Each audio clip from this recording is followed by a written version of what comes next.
everyone, it's Leslie and I'm here to do a book haul. I am genuinely trying to buy fewer books this year. I told myself that this month I was going to be allowed to buy any of the books on the women's prize long list that I didn't already own. And you know what happens when you go onto a book website. So I went bookshop.org. It's enticing. It's really enticing. And you know, they have all their new releases listed, and also you log in to see that you had added other books to your cart that you had never bought. So I ended up getting a bunch more than just those books. And so I'm going to kind of run through this haul kind of quickly because one, I don't think I'm very good at describing a book that I haven't read because I have this habit of hearing like a really quick blurb or just like a very vague general description of something and being like, sold, I want to read that. So that means that I don't always know a whole lot about the books that I buy, and that's fine with me. I don't have a problem with that really because I like going into things with little to no expectations. A lot of times when I read something that has really high expectations, I'm like really picking it apart as I go. But the downside to that is that it makes it difficult for me to explain why I might have picked something up.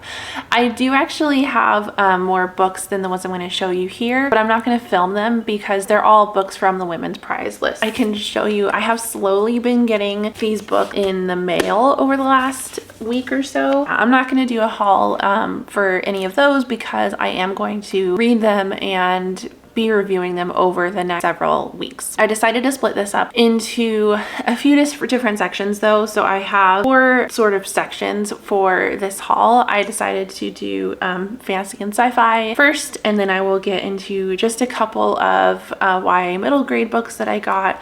The bulk of this haul is fiction, like contemporary or literary fiction. And then I have a few nonfiction books. So if you are new to my channel, that is actually a pretty good representation of how I read.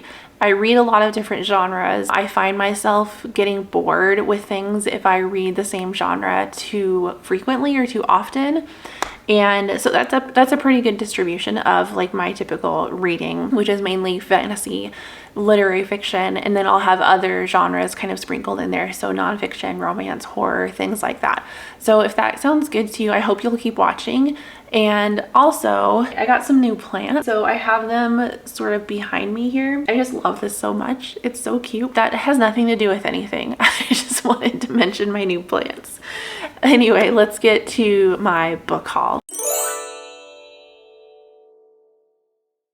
So the first book that I got was The Adventures of Amina Al-Shirafi by Shannon Chakraborty, and this is her new series.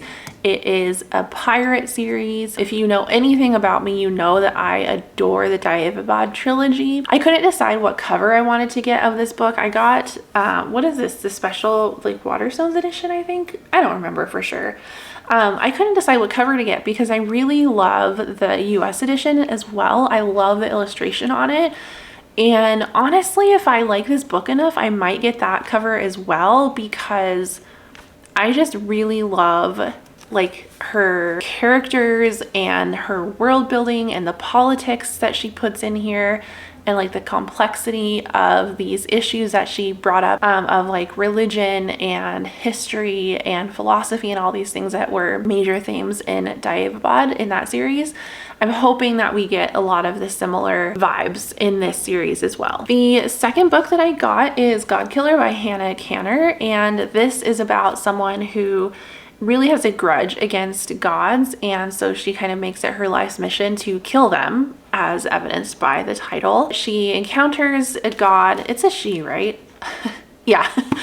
She encounters a god that she can't kill because he has tied his life to a human's. I think that killing the god would lead to the human dying, and that's obviously not a good thing, I guess. This, I believe, is the beginning of a series and also a debut. Next, I have Emily Wilde's Encyclopedia of Faeries by Heather Fawcett, and I picked this up. I hadn't actually heard of this book, but I have a book club on Discord that I've been running for almost 5 years now, and some of my friends there were reading this book and just glowing reviews of it.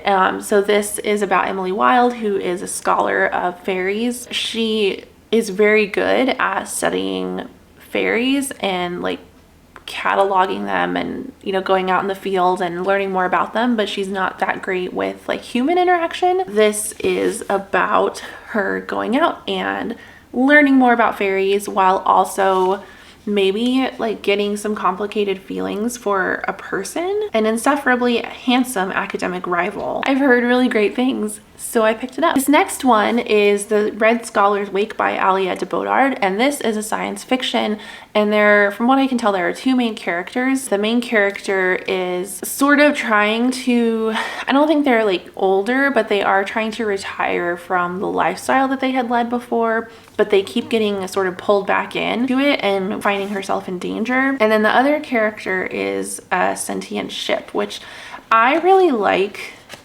stories that feature artificial intelligence because I love the questions that come with that. I love the line we try to draw between like human and non-human, or life and not life, being, I guess, and non-being. So I love things like that. I love, so like Clara and the Sun by Kazuo Ishiguro. I love the podcast Wolf 359. Pretty sure it's 359. Also, what else? Long Way to a Small Angry Planet by Becky Chambers. Those all feature an AI character. I love the questions that are kind of naturally brought up when we have a character like that. So this was actually, you can maybe tell this is a special edition because this was the last of my Illumicrate subscription from December. So this was their December book. Okay, my last book in this fantasy and sci-fi haul is A Day of Fallen Night by Samantha Shannon. I've read Priory of the Orange Tree a couple of times now, and I really, really love it. So in this world, there are dragons, as you can probably tell by the cover, but the different kingdoms that exist in the world view dragons very differently. Some of them worship them and fear them, and others fear them in a very different sense. Then there are there are people who learn to ride the dragons as well. Priory of the Orange Tree had a lot of, I guess, vibe from Elizabeth, the movie with Cate Blanchett, and really also liked that aspect of it. This is a prequel. From what I can tell, you can read, I'm putting this shit down. From what I can tell, you know, you don't have to read the prequel and then Priory, or Priory and then the prequel. You can kind of go at this in whatever order you want. And hopefully I'm going to get to this this year, and then maybe I'll reread Priory again. So I got two books that are not adult in this haul. The first one is Enter the Body by Joy McCullough. This is a young adult book. This is written in, not in prose, in like, I can't think of the word right now. So this book is supposed to give voice to a lot of Shakespeare's heroines who meet bad ends, and it says that she weaves retellings of Romeo and Juliet, Hamlet, and King Lear into a larger story of young women reclaiming their stories in the aftermath of trauma. And I picked this up first off because that description sounds really good, but I also read Blood, Water, Paint by Joy McCullough, which it was up for the National Book Award several years ago, and that's the reason I initially read that book. That book was amazing. I really loved it. I thought the writing was really beautiful. It did have a similar theme of kind of trauma and the aftermath and trying to kind of grapple with that. I'm really looking forward to this. I don't read a lot of YA these days because I know that I'm not the target audience, so I do tend to just kind of avoid it these days. But when it's an author I've read before and I know that I really like their style and it doesn't feel like I'm peeking in on a high schooler's life experience, because that's not what I'm into right now, then I'm all for it. This is a middle grade novel by Frances Hardinge. I think that's how you say her name, but it's Unraveller, and I actually have no idea what this is about. I really love this cover. It's really pretty. I don't know anything about this other than I have read a couple of Frances Hardinge's other middle grade books, and I really love them. They're so magical and imaginative and whimsical and everything that I find good in middle grade novels you can find in her books. Her books tend to come out in the UK before they come out in the US. Also, their covers are better than ours in the US. So I got this one. My back hurts from holding these books up. Ugh. Oh. I just realized you guys can see my pins. There's Lucian and Elaine right there, by the way. Now let's move on to all of the fiction. The first one that I got is Oh Beautiful by Jung Yun. This just barely came out in paperback, and so bookshop.org was pushing it, and I said, yes, I'll take one.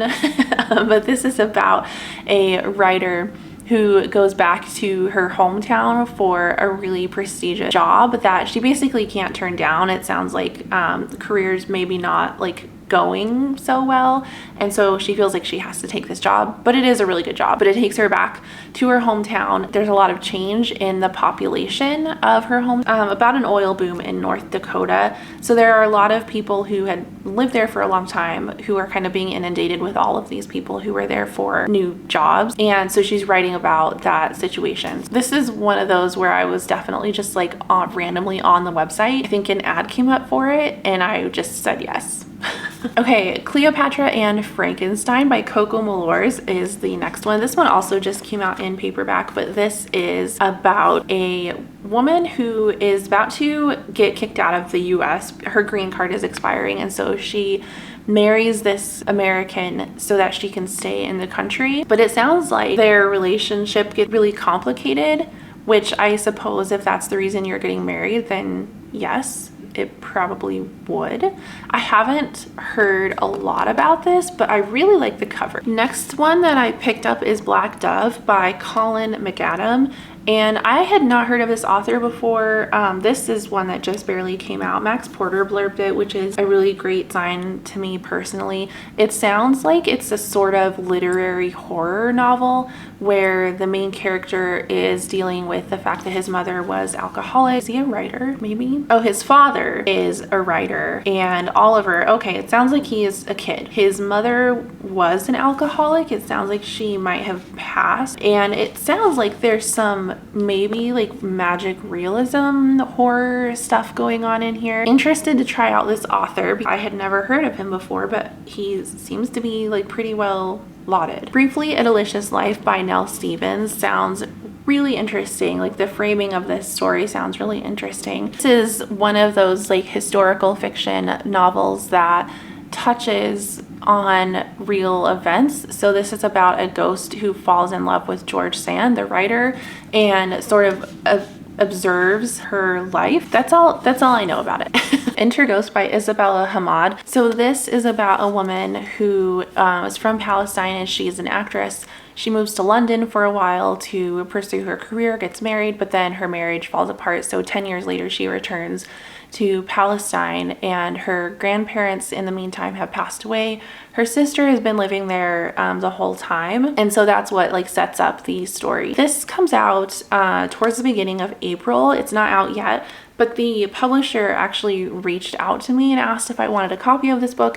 I know that's like a super common thing on BookTube. The only reason I mention that is because I have not tried to get advanced copies of anything in quite a while. So I was kind of surprised that they reached out to me. Isabella Hammad's second novel, but she wrote The Parisian, I want to say a few years ago, which I never did get to. But it sounds like, if you can tell, like this whole idea of returning home and grappling with family and everything sounds really interesting to me. So we have that. Next up is Go as a River by Shelley Reed. I'm not sure. But this takes place in Colorado in a small town, and our main character is a young woman, and her family grows peaches in this region of Colorado. And it says that it's based on true events of a small town that gets destroyed in the 1960s. She's kind of holding the family together. It sounds like all the men in the family are troubled in one way or another, but then something really horrible happens and she has to kind of vanish. I don't know how connected that is to the town itself being destroyed, so it'll be interesting to read about this part of history that I did not know existed. Weyward by Emilia Hart. This is a not multi-generational story, but it's a story where we have 3 different women in 3 different, vastly different time periods, and it sounds like their stories all revolve around this house called Weyward Manor. One of the women is on trial for a man's death in 1619. Another has inherited Weyward Cottage in 2019 and thinks that her aunt had a secret. And then in 1942, another woman is trapped on the family's grand crumbling estate. There's something, again, like connected to Weyward. So there's some sort of connection between each of these women. It sounds like their stories are going to be parallel to each other, and obviously great cover. Spell of Good Things by Ayobami Adebayo is one of the books that I had predicted would be on the long list for the Women's Prize. I was wrong, but I bought it anyway. That's all I have to say about this. That's literally the only reason I bought this. Okay, I have some questions for you by Rebecca Mackay. This is the UK cover. Her roommate is murdered and there is a man who was convicted and sentenced for her murder. She gets invited to come back to the school as a teacher years later, and she can't really let this case go. And so she starts to try to investigate this case again all these years later. The last fiction book that I have is The God of Endings by Jacqueline Holland. This just barely came out and was another one where bookshop.org was like, do you think you might like this? And I said yes. This is about a woman who is basically immortal, or at least she's been alive for a couple hundred years. It sounds like she might be a vampire. I'm not totally sure, but she runs a boarding house. Is it a boarding house or a school or something? Yeah, an elite fine art school for children, and a child ends up coming to her school who might have some of the same characteristics as this main character. And her grandfather decided to make her immortal. The child has a mysteriously growing hunger for blood. So yeah, I didn't know if this didn't feel like fantasy. It felt more like historical fiction or something like The Invisible Life of Addie LaRue, you know, where it's not like 100% fantasy in the epic fantasy sense, but there are some fantastical elements in here. So it sounds really interesting. Okay, now it is time for nonfiction, and with nonfiction books, it's even worse, honestly, in terms of like me knowing what they're really supposed to be about, because it's not a plot even, it's just like a topic. So the first one I got is Sapiens, A Brief History of Humankind. Oh, you know, I actually picked this up because I was doing some reading about narrative in science writing, and I read this article, peer-reviewed article about the use of narrative in this book specifically, and so it made me want to read it. How Far the Light Reaches, A Life in 10 Sea Creatures by Sabrina Embler. Yeah, that's all I have to say is the title of this, because that's all I needed to know to want to read it. I feel like I need even less incentive to buy a nonfiction book than I do fiction, because why wouldn't I want to know about sea creatures, right? Next book is Enchantment, Awakening Wonder in an Anxious Age by Catherine May. And this sounds like it's not really self-help in that traditional sense, but it could be just a different way of looking at like this overload of information that we encounter every day. You know, the fact that it seems like the world is constantly on fire. I hope to get some, you know, positive, not coping mechanisms, but just like maybe a positive perspective on all of that. I don't even have to describe what all of that is. I think you guys know. Okay, my last book is Other Lands by Thomas Halliday, A World in the Making. And it sounds like the scope of this book is quite broad but well written. So he's going through different time periods, but the titles of each chapter sound really interesting. So there's Thaw, Origins, Deluge, Homeland, Cycles, Rebirth, Signals, Foundation. So yeah, it sounds like it's a pretty wide reaching history, but really well received. All right, so those are all the books that I have gotten. Yes, I probably bought more books than I should have, considering I have other priorities in my life, you know, with my time and money, but here we are. They all sound really interesting. Let me know which ones sound interesting to all of you, and I will see you in the next video. Bye.